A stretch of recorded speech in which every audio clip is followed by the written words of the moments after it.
సాగు భూమికి భరోసా, రాళ్లు రప్పలు లేఅవుట్ భూములకు ఇవ్వం, రైతు బంధులో సాగులేని భూములే ఎక్కువ, సచివాలయం అమర్ల స్తూపం, అంబేద్కర్ విగ్రహం నిర్మాణం పైన విచారణ, కమిషన్ల టెండర్ల రద్దు, రుణమాఫీపై బ్యాంకులతో చర్చ, కేసీఆర్ కోరితే మేడిగడ్డ పర్యటన వాయిదా, మేడిగడ్డపై న్యాయ విచారణకు ఆదేశించాం, జగ్గారెడ్డి దగ్గర ఎమ్మెల్యేల జాబితా ఉంటే చేరికలపై పార్టీ నిర్ణయిస్తుంది, అసెంబ్లీలో మీడియాతో రేవంత్ చిచ్చాటు, 19 లక్షల ఎకరాలకు రైతు బంద్ అంటూ ఒకరు చూస్తారు. సో మొత్తానికి అయితే ఎప్పటి నుంచో మొత్తుకుంటా ఉన్నాం, ప్రతి బడ్జెట్ లో కూడా ప్రతి రైతు బంధు ఏదైతే ఇస్తున్నారో దానిలో 7,000 కోట్లు 5,000 కోట్లు అవుతాయి.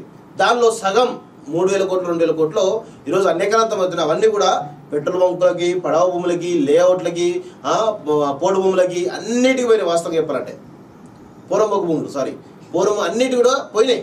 వద్దురా నాయన మొత్తుకున్నాం. అది కనుక నిజంగా ఒక పద్ధతి ఇస్తే ఇప్పుడు వాస్తవంగా చెప్పాలంటే ఎంతమంది బెనిఫిట్ అయ్యేటో తెలుసా? కొన్ని వేల కోట్లు మిగిలేటి, 25,000 నుంచి 30-40 వేల కోట్లు మిగిలేటి వాస్తవంగా.